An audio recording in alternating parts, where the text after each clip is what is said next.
What's up, everybody, and welcome in. This is FST, Fantasy Sports Today. My name's Matt Striker. His name is Joe Pisapia, and this is the place. If you want to dominate, whether it be season-long fantasy, if you're still playing and cashing in DFS, God bless you. Straight up wagering, we've got you covered. This is the spot. Quick reminder, guys, before we get into it, at SportsGrid TV. Those are our social media handles. Do yourself the discount double check. Make sure you're following along. And to all the new viewers as well, welcome aboard. Joe Pisapia. Football is in the air, my friend. Yes, you can smell it. The turf is getting the lines put on it. The helmets are going on. And finally, we've got football happening here. So today, we're going to break down the final ranks, where things are for you as you head into your final drafts, because a lot of people like to draft as late as possible, which I understand. The Labor Day weekend drafts are usually the most popular drafts. Sometimes people are even drafting as late as Thursday night right before the games. Craig Mish, our good friend of the network, I think he likes to draft somewhere around week 10 is when he finally feels comfortable locking in his rosters. But we've got a lot of headlines, a lot of breakdowns. We're also going to look ahead today to some of my favorite props to bet based on fantasy projections that you should be investing in as a wagerer. You see how all the worlds come together. It's like the nexus of the universe, Matt Striker. It's a beautiful thing. But let's start here with the headlines, because it looks like somebody finally saddled up for the Cowboys, didn't they? You think so?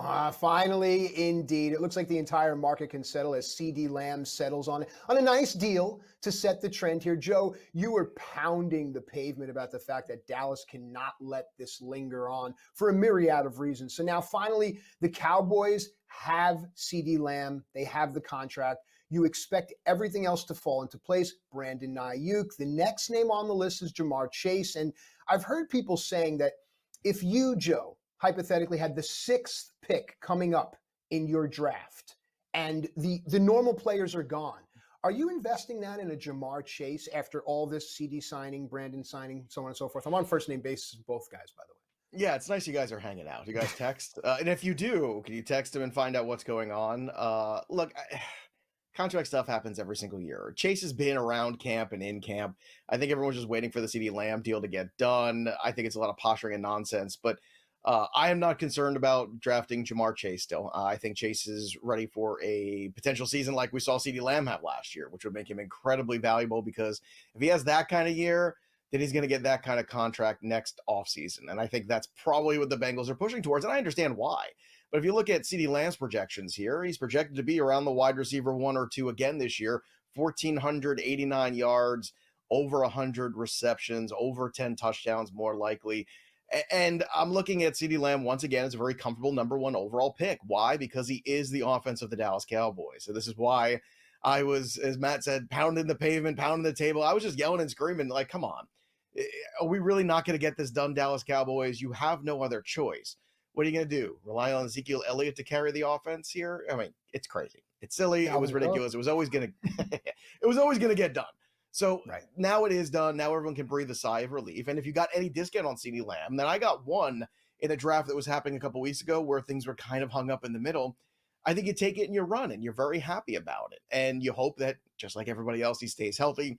But what you saw last year in the last 10 weeks of the season from CD Lamb was spectacular.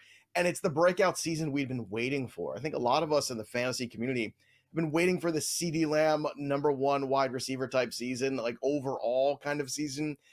And it's been teased at moments, but we never got one. And last year we finally got it. And now it's Kenny repeat. I think the answer is yes, especially based on the structure of this team, because it's Brandon Cooks, it's Tolbert, it's Ferguson, it's Rico Dowdle, it's Ezekiel Elliott. There's really no other big time competition for Lamb for targets. And volume is king when it comes to CD Lamb.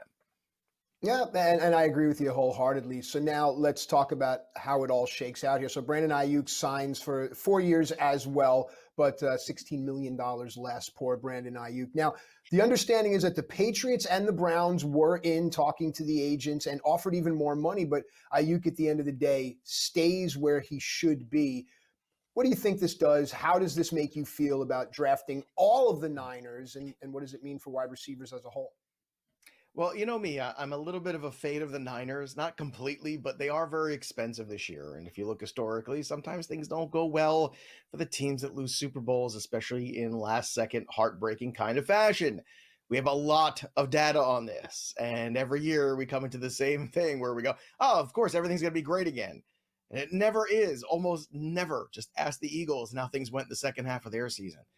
Ayuk to me is a little bit more difficult of a conversation. CeeDee Lamb, I have no problem paying premium for. He's a premium number one overall kind of talent. Ayuk falls somewhere in that wide receiver 18 range, right? So he's in the top 20, but he's around guys like Waddle, like Nico Collins. He's around guys like DJ Moore, Michael Pittman, even Malik Neighbors, where if you are concerned with any time that he missed, or you are concerned that he wasn't in camp the way, let's say, Jamar Chase was, right? Chase was still doing workouts, doing things. Ayuk wasn't for a long period of time. So I think the risk factor with Ayuk is a little greater for some of those soft tissue injuries based on that. And then based on the fact of I don't have to take anybody there in that range named Brandon Ayuk because the other guys are as good, if not better. So when you're looking at things from a relative position value standpoint, Ayuk doesn't move the needle more than DJ Moore or more than Jalen Waddle or Nico Collins. So therefore, if I can eliminate some risk, and Ayuk might have some risk potentially because of the holdout, then I'm just going to eliminate it. Or CeeDee Lamb, I don't have that luxury. I have to take him in the top 5 picks. If I don't, I'm not getting him. So what? Okay, I have to move on. But I think that's the big difference between these two guys is, the Lamb is a have-to decision, whereas the Ayuk one is a choice. And when I'm left with the choice, I don't have a lot of shares of Ayuk. He's a very good player. And one that last year I think was being undervalued. This year, I think maybe a little overvalued because his name has been so much in the media in the last month that maybe for a couple different reasons, people are a little spooked about it. If he falls too far, okay, you take him then.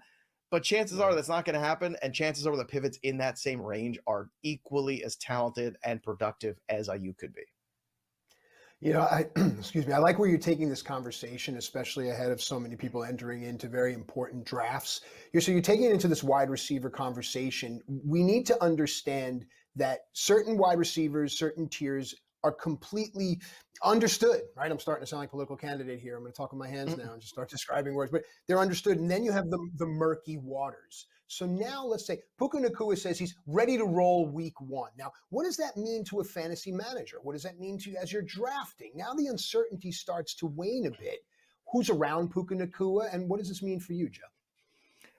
The Rams are a very volatile stock in general. I could see the Rams just flat out winning that division, and I could see the Rams falling apart because of injuries. That's just who the Rams are, the age of Stafford, the situation they're in. But Sean McVay is a great football coach, so I have a lot more faith in the Rams than some other people. I would still be drafting Puka Nacua at the turn. I did yesterday in a draft too. I got him and Marvin Harrison to start a team. So Puka as your number 2, if you're double tapping wide receiver, I feel great about. If you're drafting running back at the turn and Puka Nacua is there as your wide receiver 1, that I'm a little bit more antsy about because of not just his health history, this year so far, but also his health history in college was not all that great at times. Cooper Kupp, another one of those Rams entities too, you have to be a little careful of and when you take him and what kind of roster you create. But I will say this, guys like DeMarcus Robinson, Whittington, if you're in deeper leagues, they're worth picking up because at some point they are going to be useful as spot starters. At some point, Kupp or Nacua, I'm guessing, is going to miss some kind of time. So that being said, those deeper leagues, just start checking those boxes with those names and stick them in your queue and take them late in your last couple picks. All right, good advice. Take us to the break on your thoughts with Brock Bowers. Yeah, Brock Bowers, one of my favorite talents coming into this rookie class. A guy that was absolutely incredible in college. And he was early in some of these shows we've been doing in previews, a guy that we saw tremendous value on late. But with this foot issue that's been hampering him the last couple weeks, I'm a little hesitant. Foot issues typically do not go well for NFL players, so be careful with tight end. We'll break down those ranks and more when we come back. The running backs, the ranks, how to approach them. We'll tell you who to draft when we come back.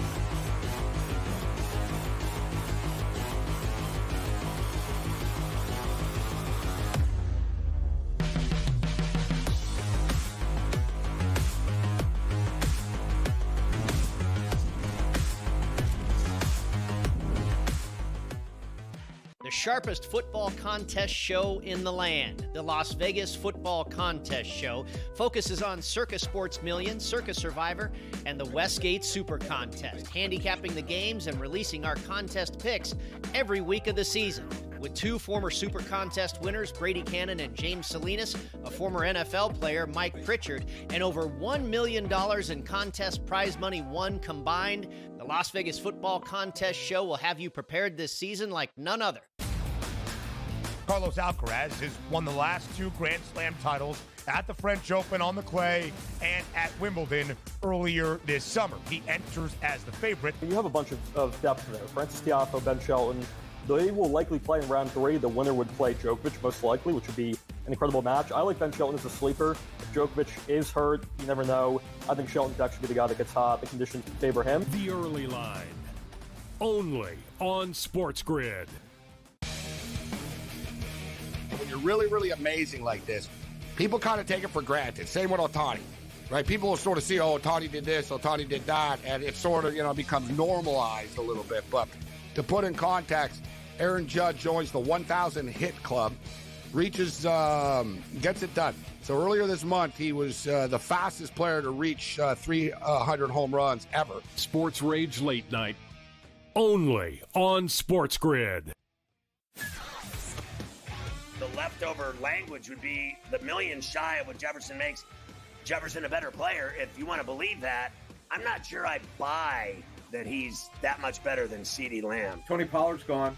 He's now with the Titans. I was with the Titans a couple weeks ago. He'll be their starting running back there. They're going a different direction in Dallas, but it's all about CeeDee Lamb right now, the first of the other deals that they have to get done. Pharrell Coast to Coast, only on SportsGrid.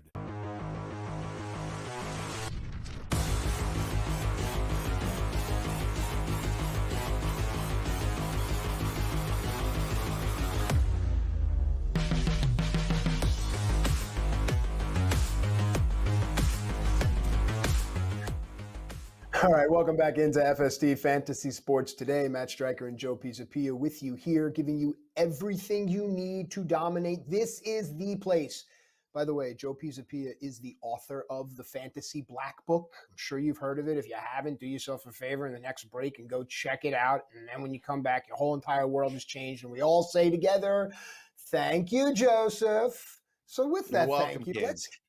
Let's get into the running back rankings because you're gonna upset some people here, but I'm with you, man. Let's start at the top. Let's go. It's one of my favorite things to do is upset people. Now, these aren't my rankings. These aren't the Joey P rankings. Right. These are the expert consensus rankings. And the reason why I'm bringing this up is because every time you go to one of your sites, your ESPNs, your CBSs, your Yahoos, your sleepers to draft, there's going to be different ADPs on those sites, right? Because the algorithms there are going to push certain guys in certain directions. But this is kind of the consensus of all of these. So I think would be helpful is to break these down and give you an idea of where some values are and where some landmines might potentially be. When you're looking at the top tier of RBs, it's the usual suspects, right? It's the Christian McCaffrey at the top, Breece Hall, Bijan Robinson. I would have Bijan Robinson ahead of Breece Hall just because I think the style of offense in Atlanta can be way more explosive with Kirk Cousins and the way that roster is set up than necessarily the Jets. I think the Jets are going to be kind of a conservative offense. And if they are, it's just going to sometimes limit, I think, the upside of potentially what's going on there with, the Aaron Rodgers situation. And it is a situation because the guy hasn't played football in a year.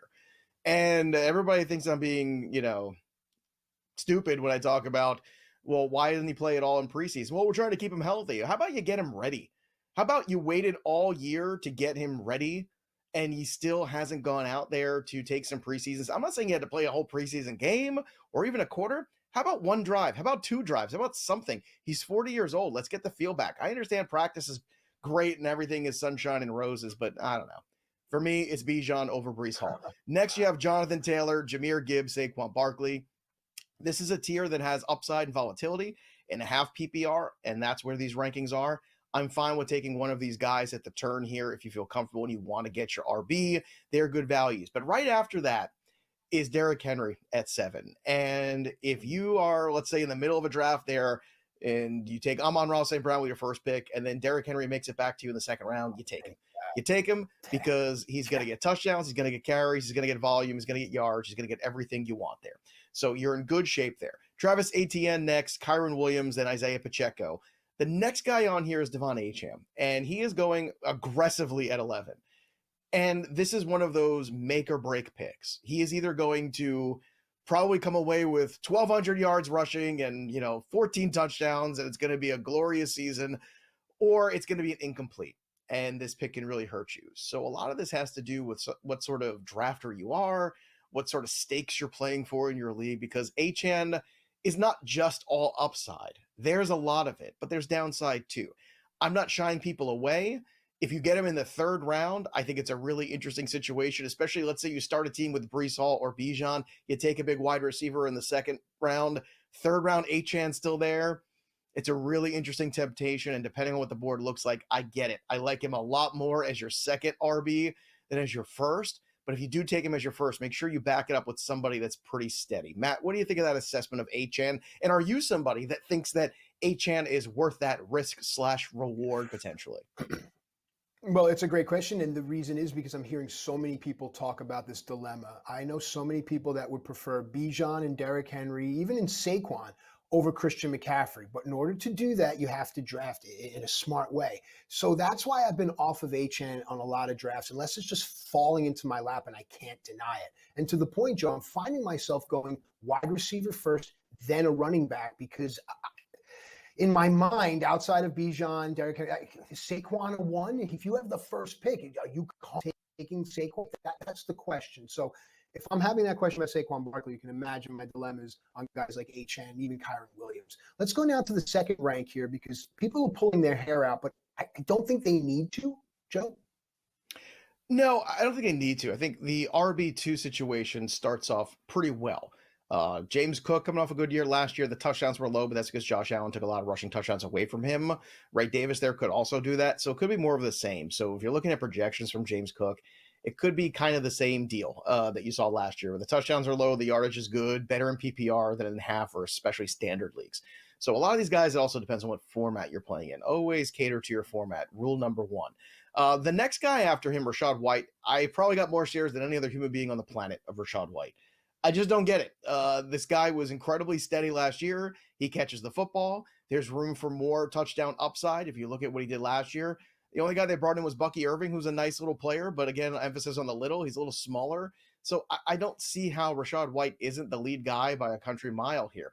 Ken Walker, Joe Mixon, Alvin Kamara. This is the grouping here where you'll see me dip into the pool at running back hard, because I think from Cook to Kamara, you got some good value there, especially if you're going early wide receiver. Rachaad White, Ken Walker, Joe Mixon, Kamara backfield, you can make that work.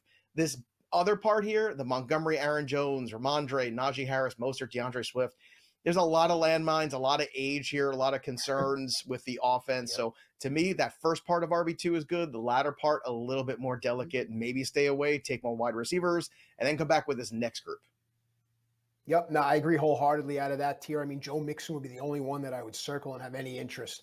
You go to this next group here, and there's a couple of names. I would take Tony Pollard, and I'd take the Tyjae Spears as the cuff. I'd be interested in Brian Robinson Jr., but more so I'm interested in what you have to say, Joe. Look, Zamir White, the lead running back in that grouping over in Las Vegas. Love Zamir White. Tony Pollard's still the guy you want in PPR league, so I'm definitely going with Tony Pollard. Again, I agree with you. All of a sudden, late now, I'm getting a lot of Tony Pollard shares. Brian Robinson, I think, is going to be the lead back, but I don't mind taking Eckler a little later either in full PPR. I think that move of Jahan Dotson getting traded, everyone's talking about Luke McCaffrey and De'Ami Brown, and then they just got Noah Brown. Let's talk about Austin Eckler playing a little bit more slot wide receiver, because I think that's something you're going to see him catch a lot more football. So I think Eckler might be the big beneficiary there. A lot of people love Chase Brown. I don't love Zach Moss. Again, maybe just to stay away for me. Jonathan Brooks, you're not going to have for quite a while. And then the other guy who's not on this list that I am drafting everywhere is Jalen Wright. Jalen Wright of the Miami Dolphins. Remember that name. Mostert is on borrowed time. And I'm telling you, it's only a matter of time before Jalen Wright eats into this backfield and becomes at least the 1B in Miami, and that is a very valuable fantasy role. The wide receiver ranks we return. Who to draft and who not to? We'll tell you right after this.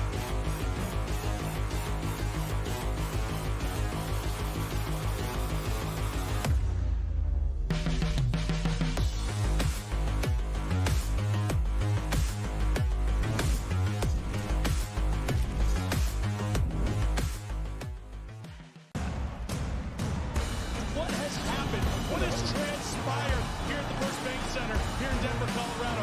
It wasn't just a big night of fights. It was a big night of memorable moments. Conor McGregor with us here in Denver, Colorado. Good left hand from Rockhold. Right hand, right back from Mike Perry.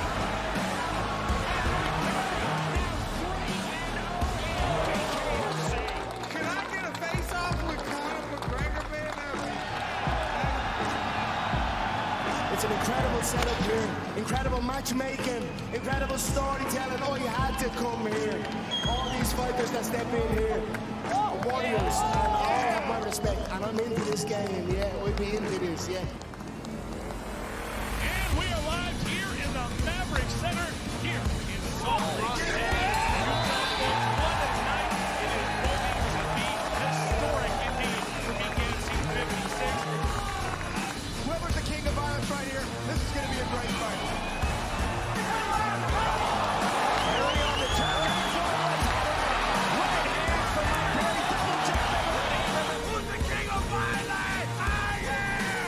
Combat fighting in its purest form, bare knuckle fighting in the city of angels.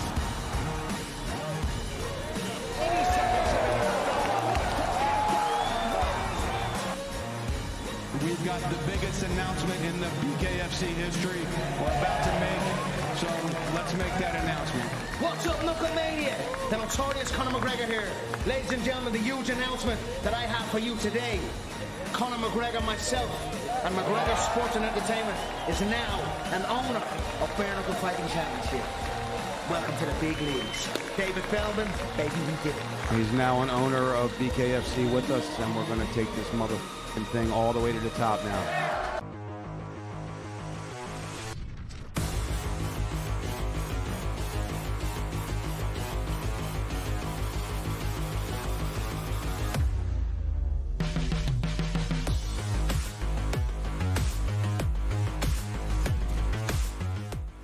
Welcome back into FST Fantasy Sports today, where we have a young producer who still says, geez Louise, when he can't find things. He has our earpiece open and we hear that. That, of course, is Sam Y, the sports guy behind the glass. A great team here on SportsGrid. This family wishes you, yours, your friends and family an incredible holiday weekend and an incredible draft. Joe, we're doing ranks here, Mr. Pisapia. Let's talk tight ends here because at the top of the show, you expressed some concern with Brock Bowers and a foot injury, right? Football, foot, you're not going to be...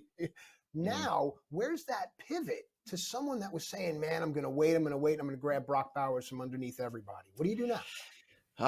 That's the problem. I think the pivot might be gone. And now you have to have a better plan because waiting too late, maybe the pivot is, again, Pat Freiermuth, who I think in an Arthur Smith offense is going to get a fair amount of targets. I mean, think about the way Pittsburgh's laid out right now. You have George Pickens, you have a rookie wide receiver, you've got, Jalen Warren and Najee Harris. There's certainly room for Pat Freiermuth to do more in this offense than he did last year. And let's not forget, Pat Freiermuth was a top prospect coming out of Penn State. Everybody loved Pat Freiermuth. Kyle Pitts just got all the attention because that was the same rookie season they came out. But Pat Freiermuth had a pretty good rookie year. Unfortunately, the quarterback play in Pittsburgh, not so great the last couple seasons. But no matter who's playing, Russell Wilson or Justin Fields, I expect it to be better, especially if Fields plays, because Fields eventually, if he wins out over time, and I think it's going to be sooner than later, go back and look at what he did last year with Cole Kmet. Fields is much more of a guy to check down and look for those tight ends. So I think that would be a big boon to his fantasy value. So he is I missed everybody. Okay, I'm just going to take Pat Freiermuth. But the rest of the tight end rankings, again, usual suspects at the top, Sam Laporta, Travis Kelce. I would still take Kelce ahead of Laporta, just based on track record. I know Kelsey's older, that scares people, but he's going sometimes in the third round, and that's just a value I can't pass up. Mark Andrews, another one that's a little tenuous. All of a sudden, tight end is getting rough out there in the streets. Mark Andrews hasn't been practicing since he's had that car accident. Now, everyone says he's fine, he's going to play. The fact that he's not practicing yet is a little concerning, and they do have Isaiah Likely. So if you take Mark Andrews, you might be smart with your last pick to just grab Likely and just stick him on your bench in case you need him for the first couple weeks so you don't have to spend any free agent budget in week 1 or 2 just to pick up Likely, or if somebody else decides to pick him up because tight end didn't go their way, right? So All of a sudden now a little trickier there. Trey McBride, I think, is the better selection over Andrews in that same vein. He's going to get a ton of targets. I'm talking double digits every single week. We're talking a tight end that can get 100 catches on the year and is the number 2 target in this offense clearly. Dalton Kincaid, another one of these guys where it's a lot of upside, a lot of excitement, but not a lot of track record yet. Had some really good moments last year. Everyone's very high on him. But I'd rather wait one more pick and go to Kyle Pitts. And this is a tough one for a lot of people because the Pitts hype train has been real. You know, the rookie season, 1,000 yards. Last 2 years, barely had that combined, right? So now it's a new year. It's a new situation. We're looking for Kyle Pitts to finally emerge with Kirk Cousins. The word out of camp, and I read this yesterday, was that Kyle Pitts is playing with an edge in practice. That's good. He should be playing with an edge because the last 2 years were disappointing. Take advantage, I say, of the situation where people have overinvested in a player with great talent in a bad situation, and now they're underinvesting on a same player simply because the last 2 years didn't work out. That really were not quite his fault. Some injuries, yes, but the quarterback play more than anything held him back. So I am buying Kyle Pitts at tight end 6. Are you buying the bounce back and buying the dip, frankly, on one of the best talents at the position? So here's what's happened after so many years of doing drafts in all kinds of sports. I've learned to go in and get my guys independent of Joe's mentioning ADP, independent of ranking, so on and so forth. In this case, I've got 2 guys in every single draft that even if I have to reach, I'm going to come out of drafts with them. One of them is Kyle Pitts and the other is Evan Ingram. So to your point, with all the conversation and everyone lining up at the Kelsey window and Laporta window and the Andrews and the like would go right ahead. The window that I like, the Pitts window, is a little crowded. But from there, I can pivot to the Ingram window, which isn't as crowded. But beyond that, Joe, that's where I stand. I agree. I think tight end this year, more than anything, is about the value you're getting the player. If you're getting a little bit of a discount on Kelsey or Laporta, you take it. If you're getting a discount on McBride, you take it. If it goes to that middle grouping there and it's Kyle Pitts and Evan Ingram, that's the cliff for me. Evan Ingram's kind of the cliff. And the reason why in PPR leagues, the guy had 140 targets last year. He caught over 100 balls. I don't think anybody cares about that. And the only thing that's really changed in this offense is what Brian Thomas Jr. comes in and then Calvin Ridley goes out. So really, if anything else, I'm looking for Ingram to do exactly what he did last year and maybe have some more touchdowns as well. Ingram is the cliff. Take care of business before it goes past there, because after that, it gets dark in those tight end streets. We'll be back with the wide receivers right after this.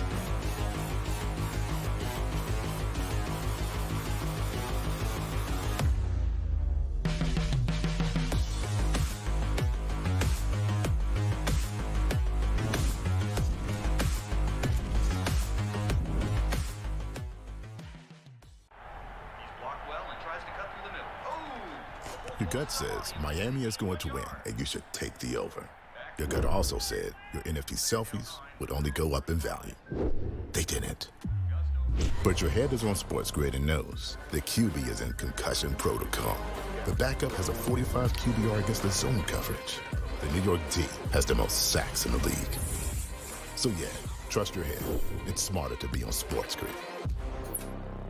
There is going to be an energy to game time decisions that you will feel night in and night out. We're going to go through every single thing, and I've got a great team behind me that's going to help me get the job done. I want this to be the place that people come to. We are going to hit every single one of those markets that you need to know about. There is not going to be a better place, I promise you, than Game Time Decisions. We will have everything at our disposal, and we will use that to our advantage. I'm Kevin Walsh. Tune into Game Time Decisions from 6 to 8 p.m. Eastern on SportsGrid.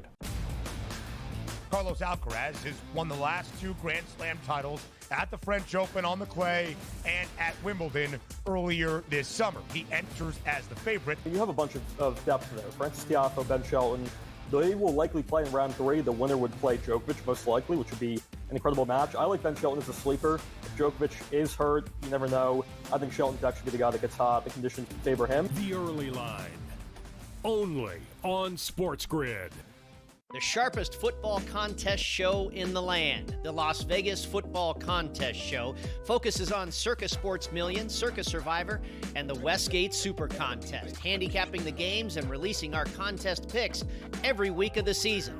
with 2 former Super Contest winners, Brady Cannon and James Salinas, a former NFL player, Mike Pritchard, and over $1 million in contest prize money won combined. The Las Vegas Football Contest Show will have you prepared this season like none other.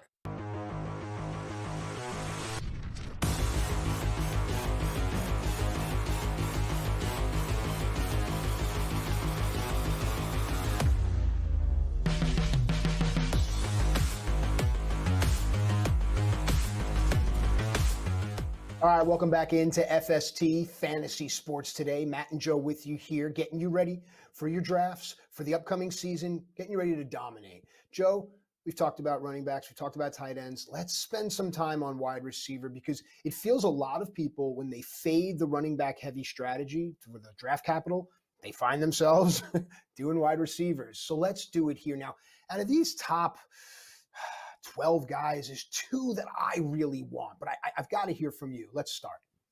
Well, look, I'd love to get as many of these guys as you possibly can. At most, maybe you can get 2 of them and you feel great about it. This is how I want to start my teams because it's a wide receiver league, and that's what we're living in right now in the NFL. And most leagues are PPR, so you're getting that bounce and that advantage. The elite wide receivers are the guys that you really want to build teams around. Again, usual suspects at the top. These are the consensus rankings, not my rankings, so we're going to poke holes in them and see if we can see anything that we like or dislike potentially. CeeDee Lamb is at the top with Tyreek Hill. No surprise there. I think either way is a great way to start your team. I think you're going to be perfectly fine. Jamar Chase at 3. Amon-Ra St. Brown finally moving up to 4, especially after the J.J. McCarthy injury. I think people started to sour on Justin Jefferson. So Amon-Ra, I've seen go as early as 4 and as late as 8. I mean, it is crazy how varying his stock is for a guy that had 1,300 yards and just putting up 20 spots every single week. The guy is tremendous value. So a great, like, rock solid foundation wide receiver 1 to start your league with in any middle pick that you might have in your draft. After that, again, Justin Jefferson, sometimes falling very late. A lot of people have soured on Justin Jefferson. The market's bounced back a little bit. So I saw him going in that first week of the injury at the turn. I said, what's happening? 10, 11, 12 for Justin Jefferson? That is bumped up now more towards, the 5 to 8 range. So it's kind of recovered a little bit in terms of value. A.J. Brown, another rock solid guy. If you don't get Amon-Ra, I think A.J. Brown is a great lock wide receiver. I think he has a bit of a bounce back. Last year was still a really good season. It just kind of fell apart at the end a little bit for the Eagles collectively. And you can't really hang that all on A.J. Brown. This is the grouping that I think is very particular. I am a Marvin Harrison guy. I will take Harrison over Puka Nacua. I will take Harrison over Garrett Wilson. I think Harrison has an opportunity to go 1,400 yards this year. We'll see if I'm right or wrong. It's not that Wilson isn't great or Nacua isn't great. I just want Marvin Harrison. And if I can get 2 of those guys, great. Drake London is the next one on this list here at 10. And this is a leap of faith. Going into the year, I had him as a 13 overall wide receiver. Now the consensus has put him into 10. Really interesting that he's leapfrogged Devontae Adams, who's been around a very long time. But when it comes to quarterback play, theoretically, Drake London's going to have better quarterback play than Devontae Adams with Gardner Minshew. Now, this is a tricky one because people are very, I would say, comfortable with Devontae Adams, right? You've been drafting him for years. He's a name you recognize, a name that has won you championships. So, Matt, do you think people are going to have a hard time drafting Drake London over Devontae Adams? Because I think most leagues you'll see Adams go before London. What do you think? If you're having a hard time, then I think, like Joe's saying, you're living in the past. The receivers I want in this category in here, Amon-Ra St. Brown and Drake London. And if I can have those guys, then I can make a case for Justin Jefferson and A.J. Brown. And I almost want to give Justin Jefferson this systems receiver kind of identity because I don't think it's going to matter. If Sam Darnold can find a way, Justin Jefferson certainly can find a way. But outside of that, you can have Devontae Adams and you can have Garrett Wilson. And to me, the names I said are the names I'm focusing on. When we get into the next tier here, this is where I think people outthink themselves, right? You're getting into the Nico Collinses and the DK Metcalfs of the world here. Everyone starts to outthink themselves. Oh, Malik Neighbors, on the foot, Joe. Yeah, once you get past Chris Olave at 12, and that's a good debate too, because Chris Olave is fine. He's fine. He's a good wide receiver in a mediocre team, and I think that's the problem. They have a good schedule, though, right? A strength of schedule. They're one of the top teams. So, I mean, take it into consideration. here's the thing. It's still, limitations of when they get into the red zone. Do they do a lot of weird Taysom Hill stuff? And like, do they get the ball out of Carr's hands? And this was a team that struggled mightily last year in the red zone. So to me, Olave is a perfectly fine wide receiver 2. As my wide receiver 1, it's not enough. Looking at some of the other names, though, when you get past that grouping, I think those are some names that really pop. Mike Evans continues to just defy all logic and father time every year, 1,000 yards every year, touchdown city. Debo Samuel, Nico Collins, Jalen Waddle. Now, Collins and Waddle are the 2 guys that I'm circling here. Nico Collins was a top 10 wide receiver last year. Just because Stephon Diggs showed up doesn't change that for me. Nico is, I think, the main guy in this offense. I don't, and people are all concerned now. I think that's where you're getting a discount. Same thing with Jalen Waddle. Waddle was hurt last year. He got signed to a contract extension. Jalen Waddle is going to work a ton in this offense. He's got a chance to go well over 1,200 yards, and you're drafting as a wide receiver 2. That's spectacular. He could have more yards this year than Justin Jefferson. That's not out of the range of outcomes potentially. So those 2 guys at 15 and 16 are big targets of mine. Cooper Kupp, I've said it once, I'll say it a million times. As my 3rd wide receiver, I love it. As my number 2, I'm a little concerned potentially of what that might bring. Brandon Ayuk, we talked about the same thing. Here we are, right? At the top of the show, we talked about Ayuk's value. You don't have to go Brandon Ayuk because look at the other names here. DK Metcalf, very steady. DJ Moore, very steady. And I think with Caleb Williams is going to be very good. Michael Pittman. I know some people are concerned a little bit of Richardson's preseason. I'm not. He's just working the kinks out. That's what you do when you haven't played football in a year. So if it's good enough for the kid, why isn't it good enough for Aaron Rodgers? I have a problem, Matt. I just have a problem. Yeah, I'm letting you go, dude. But go ahead. I know you do. Sometimes I wish you wouldn't. Malik Neighbors at 23, incredible talent. The only thing holding him back probably is Daniel Jones, and that might be enough to hold him back outside the top 20 all year. But as a fringe top 20 guy, absolutely. And Amari Cooper, another guy too. I don't love Deshaun Watson, but Cooper somehow finds a way every single year to be relevant. So this is a really good grouping here. DJ, DK, Pittman, Neighbors, those are the ones I'm looking for. And then ahead of them, Collins and Waddle, those are my favorite targets. This is that great value in that 3rd and 4th round at wide receiver. You could pound the table there at wide receiver and really build out a very good roster.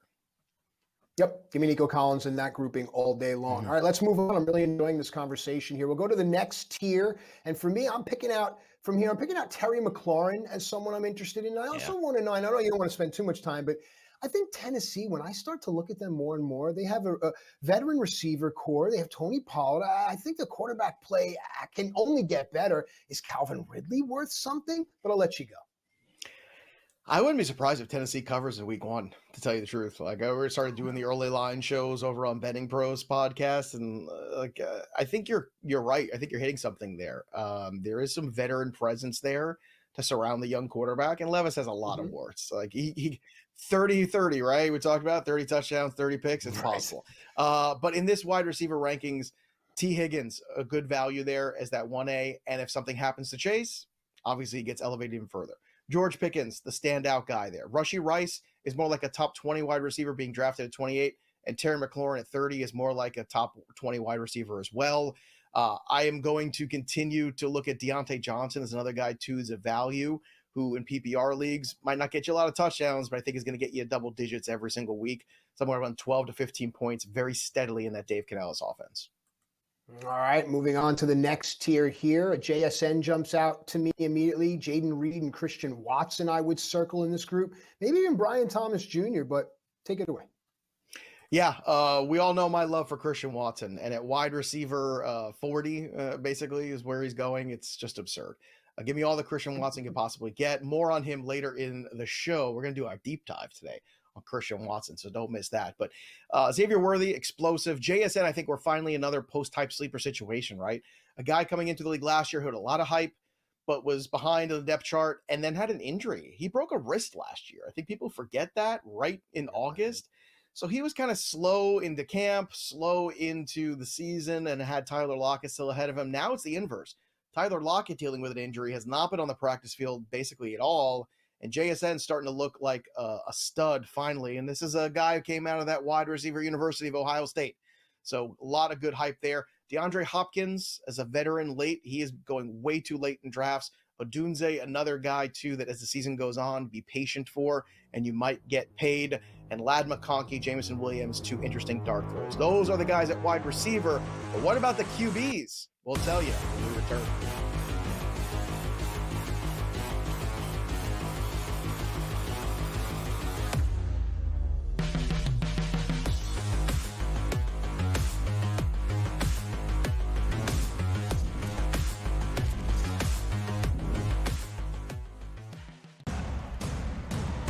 What has happened? What has transpired here at the First Bank Center here in Denver, Colorado? It wasn't just a big night of fights. It was a big night of memorable moments. Conor McGregor with us here in Denver, Colorado. Hook left hand from Rockhold. Right hand, right back from Mike Perry.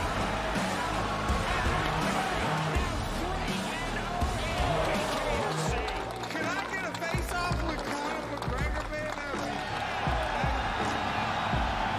It's an incredible setup here, incredible matchmaking, incredible storytelling. Oh, you had to come here.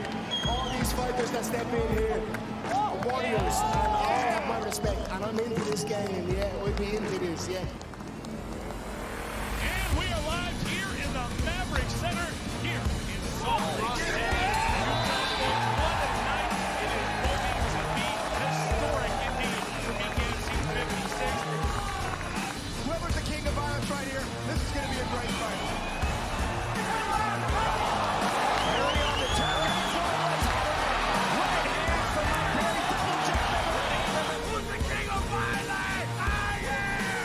Combat fighting in its purest form, bare knuckle fighting in the city of angels.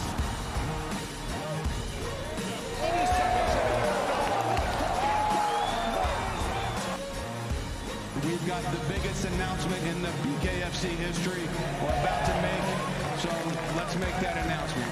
What's up, Knucklemania? The notorious Conor McGregor here.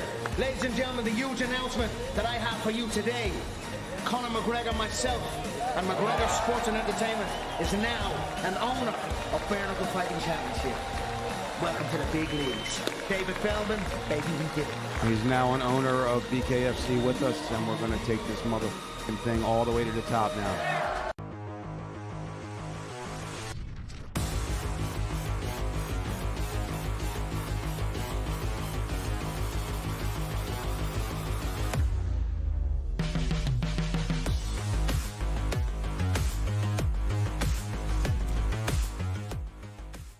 All right, welcome back into FST Fantasy Sports today. Matt and Joe having a great time with you. Quick reminder, at SportsGrid TV. Those are the social media handles. Just make sure you're following along. Whatever you miss will live there. So don't get crazy if you don't have. Do people still use pen and paper?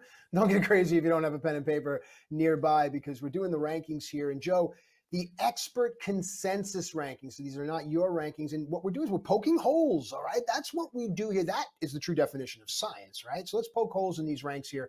At the quarterback position, I'll already start to poke holes. Josh Allen is the one. Dude, which experts did you convene with to arrive at the fact that Josh Allen is the one? Well, I've got my pen and my paper here. So, yeah, some of us old school guys taking notes, writing things down. You know, hey, Matt, where were you the night of September 24th? I just curious. Well, you see, I was with my lady friend. Well, look, Josh Allen's a consensus because of the rushing equity and all the rushing touchdowns last year. 15 rushing touchdowns is a record that he broke along with Jalen Hurts last year. So that's what it is. It's a little bit of, I think people look at Josh Allen and say, well, he has to do even more now by himself, maybe. I look at Josh Allen and say he has less to work with now potentially, and that could be I think it's a difficult CMC situation. factor, and that's your theory, and that's me putting forth your theory. But anyway, but you know what I'm talking about too. I do. I do. I'm going to say this. I think you put out, you know, the flare gun, right? With quarterbacks, we talked about this. Somewhere in the second to third or fourth round, depending on your league depth and what's going on, the flare gun's going to go up. Someone's going to take a quarterback. Typically, it's Josh Allen. That's what I've seen too. That's the first guy. So if you want Mahomes, that's kind of like, okay, this is where I'm going to go. And now Mahomes is number one QB on my board because, again, a year removed from 5,000 yards, 4,800 the year before. He's always going to be around there. And because he doesn't, you know, he still moves around, still rushes a little bit, still going to get some rushing touchdowns. He doesn't have the same rushing touchdown equity of, say, Josh Allen or, say, you know, Jalen Hurts. But he has a lot more stability, I think, than those guys year over year. And I think you also look at, if you want the rushing upside quarterback, then take Jaden Daniels later and another quarterback along with him if you want to go that route. And I think that's how you get the best of all of those worlds. But Hurts at the number 2 spot, Mahomes at 3. Again, everybody's got different boards here. Mine would be Mahomes, Allen, Hurts, but Allen up at the top of the consensus. Lamar Jackson, no slouch either. So if you really want like Josh Allen, you don't get Josh Allen, then just wait a couple more picks and take Lamar Jackson or take him in the next round because he's a 2-time MVP. He's going to rush for 800, 900 yards probably again this year. After that, you got Anthony Richardson. Again, a huge boom or bust player, I think. I'm very curious. And in a single quarterback league, I'm very tempted to pull the trigger. In a 10-team league, I'm very tempted to pull the trigger. And the reason why in a 10-team league I like it so much is because if it hits, if it works, and he challenges for that number 1 quarterback spot, then that's a league-winning pick. And if it doesn't work out in a 10-team league, you could very easily get a Jordan Love or Brock Purdy or somebody else on your roster who is equally capable if Richardson should struggle or if you don't like certain matchups he's got. So to me, the more shallow the league, the more tempting Anthony Richardson is. CJ Stroud at 6, Kyler Murray at 7, Joe Burrow at 8. Joe Burrow continues to slide in drafts. And again, I don't get this one. I got him in the 9th round the other day. 9th round for Joe Burrow? Sure, I'll take it. He's got incredible weapons. He's got something to prove. He's healthy. Finally. I mean, he never has a healthy offseason. This year, he finally has one. Dak Prescott, Jordan Love. That's my other QB cliff. Jordan Love at 10. I absolutely love. A guy last year was spectacular. In the second half last year, he was QB3 in the second half last year. People forget this, how good Jordan Love really was. So just as a stat, like, let that sink in your brain. And that was without Christian Watson, basically. So, yeah. Imagine if Christian Watson's healthy, how good this offense could be. So I think these projections are all far too low on Christian Watson. Then you have, and on Jordan Love to boot. Then you have Jaden Daniels at 11, Brock Purdy at 12. Jaden Daniels, we talked about, the rushing equity is huge. He's going to be the day 1 starter. Absolutely. If you want all the upside and none of the risk, be around early and aggressive on Jaden Daniels. And then choose your favorite boring Jared Goff, Kirk Cousins, Coles Cash quarterback. Sure. Definitely. Super sound strategy. Thank you so much for saying it and saving it to the end here because it carries so much weight. And before we get into the next tier, I just want to say that, you taught me about if you draft a certain way, so let's make it up, that you draft Hurts and either Barkley or Brown, then you have all of the scoring in Philadelphia. If you believe that Philadelphia is going to win, they're going to score. So again, Josh Allen, there's nothing to attach, nothing to stack. Hurts, you can find something. Mahomes, you can even Lamar Jackson. You can. So that's again another reason why I just think Josh Allen does not have the value all the other quarterbacks do, especially Jaden Daniels, because you can pair him with the McLaurin, and like you said, Eckler should be receiving. You assume more work that way. All right. So now looking at the next set of rankings here, it starts with Caleb Williams and it ends with Will Levis. Fair enough. Have fun. All right, look, Caleb's at a good camp. Caleb, I think, is going to score fantasy points. It might always be pretty, but I think I would take the shot on Caleb over Tua. And I know Tua was really good the first half of last year, but things kind of fell apart a little bit. Jared Goff is the safer of all of them. Just take Jared Goff and just, realize that he scores fantasy points and stop hating your life. Because Jared Goff last year was a top 10 quarterback. I mean, he just was. And now he's being drafted as QB 15. It's kind of crazy. The rest of this grouping, again, boring veteran pocket passers for the most part. Kirk Cousins, Justin Herbert, Matthew Stafford, Trevor Lawrence at 16, right? Originally. To me, the cliff is 19 with Matthew Stafford and Superflex. If I can't get, I want to make sure I get Herbert, Cousins, or Stafford. After that, I don't feel great about Aaron Rodgers. I certainly don't feel really good about Deshaun Watson. Geno Smith, okay, sure, maybe a little bit of a bounce back season, but again, a 1-year wonder is very possible. Baker Mayfield is the one that I can stomach. Another guy that just people give no credit to. He was endorsement. Well, but here's the thing. Baker Mayfield last year, a guy that finished as a QB1, and nobody seems to care. He's got Godwin, he's got Evans, he's got Otten, he's got Jalen McMillan, who's a really nice rookie as the third wide receiver. He's got Rashad White. He's got continuity with the coaching staff. I know the OC left, but you hope that Baker Mayfield can hold it together again. So if you miss out on that QB2 tier, the consolation prize to me is Baker Mayfield. That's the guy that you could still get by with, because now that McCarthy's hurt and May's not starting the year, you don't really know what those last 6 teams or so are going to do at the quarterback position all season long. So Superflex, get 2 guys in the first 4 rounds if he can. We come back, it's deep dive time.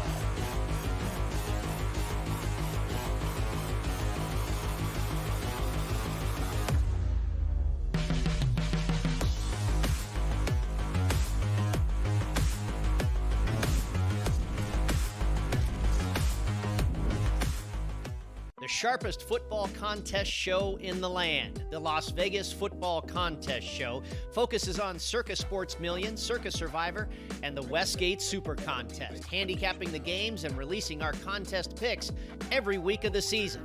With 2 former Super Contest winners, Brady Cannon and James Salinas, a former NFL player, Mike Pritchard, and over $1 million in contest prize money won combined, the Las Vegas Football Contest Show will have you prepared this season like none other.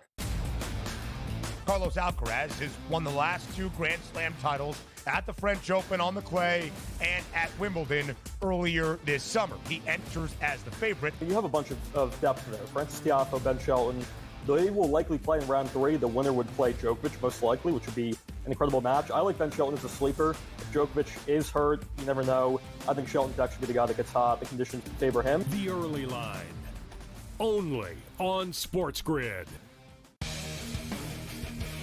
When you're really, really amazing like this, people kind of take it for granted. Same with Otani, right? People will sort of see, oh, Otani did this, Otani did that, and it sort of, becomes normalized a little bit. But to put in context, Aaron Judge joins the 1,000 hit club, reaches, gets it done. So earlier this month, he was the fastest player to reach 300 home runs ever. Sports Rage Late Night, only on SportsGrid.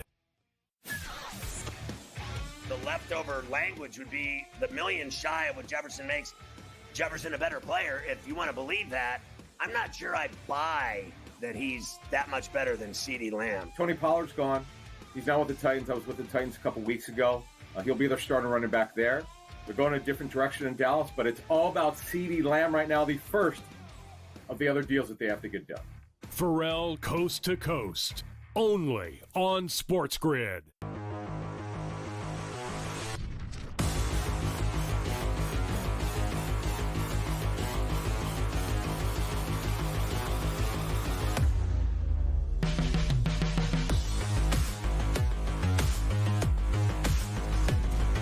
All right, welcome back into FST Fantasy Sports today. Matt Striker and Joe Pisapia is sitting down, getting everyone ready for their upcoming drafts. If you've drafted already, then we're already starting to think about waiver wires. Also, gambling, wagering, it's what it's all about. DFS, we're going to have you covered. We're going to be doing these deep dives all season long, short segments. We're going to pick a player that Joe Pisapia is incredibly high upon. Now, Joe, let's go to this offensive ecosystem. There's a quarterback that you like. There really aren't too many mouths to feed, and the mouths that there are to feed are very exciting, right? I'm going to go into my Jiminy Glick here. I'm going to let you take it from here, but there's a deep dive on a player that if you miss out on the receivers that you really want, maybe you went running back heavy, if you find this player landing at your lap, I would even reach around ahead for him, but that's basically because I sit with you each and every week. Take it from here. Look, you absolutely should. Even 2 rounds is okay, depending on what the board looks like and who's on it and what those players are remaining, because you want guys that can win you a league. And I think Christian Watson's one of those guys that can win you a league. Look at what he did in his rookie season, right? He only played in 14 games. He only had 41 receptions, right? But he had 7 touchdowns in those 41 receptions. 7. Okay, now I was playing with Aaron Rodgers. Okay, fine, whatever. It's 2 years ago in the past. But even last year, if you look at some of the stats for him when he was on the field, and that was the whole question, is the when he was on the field. He scored 4 touchdowns, averaging 17 points per game. He is a high ceiling player. The problem is the hamstring issues. Apparently, he has an imbalance with his hamstrings in terms of the size. So he had been working with doctors all offseason to make sure that these things are even. That's why things kept pulling, because when you have that physical imbalance, I guess you are just more prone to those issues. Deepak, who's our doctor resident fellow over on Fantasy Pros, we got into a deep conversation about this, and he feels like if he's got this situation behind him, Christian Watson could be an absolute stunning player. And I love about Deepak's work is that he gives you that whole, in week 1, it should be this percentage of how good he'll be in terms of full strength. Like, he gives you the outlook, not just like, oh yeah, he's playing. Oh yeah, he's playing is not good enough. I want to know how effective he's going to be. And he feels like Christian Watson can be not only effective, but like a game-changing kind of a guy. And Jaden Reed stepped up last year, had a lot of touchdowns, a lot of key moments, really nice rookie season. You had Romeo Dobbs continue to be a steady Eddie. Dontavian Wicks is a fun, explosive splash player.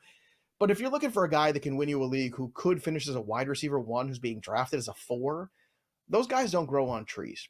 But Christian Watson, I think, is the fruit hanging from that tree that you should be plucking right now. It's the low-hanging fruit, and you should go out there and you should put that fruit in your pocket and then make a beautiful fantasy football pie and serve it up to the rest of your league mates, because Christian Watson is that guy. He is an explosive playmaker. He's got speed, he's got separation, he's got hands, he's got everything that you want. The only thing he hasn't been able to give you is games played. But this is his 3rd year in the league, and sometimes it just takes guys a little bit longer. You want to talk about post-hype sleepers, you want to talk about guys who came into the draft with a lot of hype but haven't quite realized their potential. I present to you Christian Watson. So, Matt, there you go. There is my deep dive, pounding the table for Christian Watson. Well done. Do you think I've sold everybody enough on taking this Packers wide receiver? At the end of the day, lead a horse to water. All they can do is drink. I mean, you're giving people an option that they may not know and that they may not see. Now, a lot of people know all the names, and people don't have the bandwidth or the time. I understand. Look, it's your job, right? It's your job to know these names. It's your job to know these things. This is how you feed yourself and your family. There are people out there that don't have that luxury, so they turn to you. So have you convinced them? You should. They should be able to take sound advice. But what I want to do to further prove the point is that Joe doesn't love all things in this Green Bay ecosystem, do you, right? You're not big on Josh Jacobs this year, are you, right? So there you go. So talk about that. Well, I think that also helps too, because if Josh Jacobs misses time, right, and you have to pivot to Marshawn Lloyd. You already have A.J. Dillon out for the year, not that he was going to be a thing. I think the stock of Marshawn Lloyd takes a big bump because of that injury for sure, and he was one of my 2 favorite running backs coming out of this college class. So you have Lloyd, you have Benson. Those are 2 guys there besides a healthy Jonathan Brooks, which you don't have quite yet. So, yeah, you could see a very similar attack to last year, which is, again, incredibly pass heavy. And I think that's who the Green Bay Packers are going to be. And the NFC, I think, is a conference that's very winnable for them. They should be in the thick of this. They should be a top 3 team in the NFC. They're a young team. They were the youngest team in the NFL last year. Sometimes that's a good thing in terms of, you just don't know you're not supposed to be there, right? They went into Dallas. They weren't intimidated in the playoffs, were they? They put a historic whooping on the Dallas Cowboys last year in their building in the playoffs, right? So now, expectations. Can you live up to them? I think the answer is yes. And people were laughing. People were mocking when they drafted Jordan Love, if you recall. Why are they doing this? They have Aaron Rodgers. The Packers continue to be playing chess while everybody else is playing checkers at the quarterback position, drafting the next guy in the best spot they can, and then moving on from the older quarterback. It's a good system. Hour 2 of FST coming at you.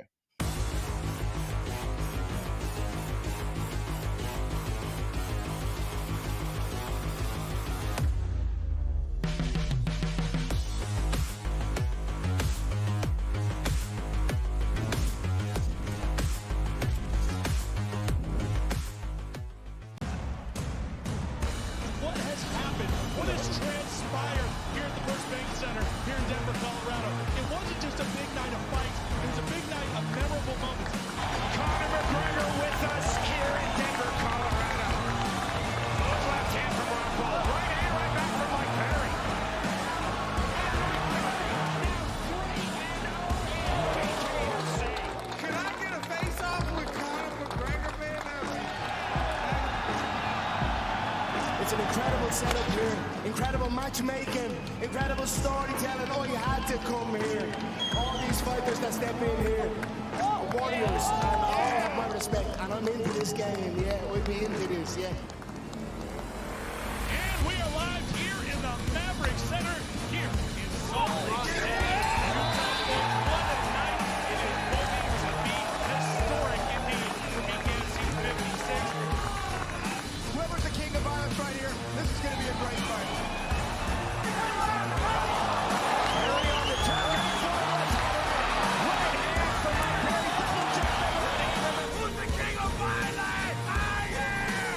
Combat fighting in its purest form, bare knuckle fighting in the city of angels.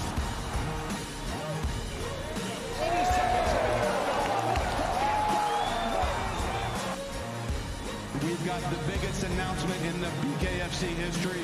We're about to make So let's make that announcement. What's up, Knucklemania? The notorious Conor McGregor here.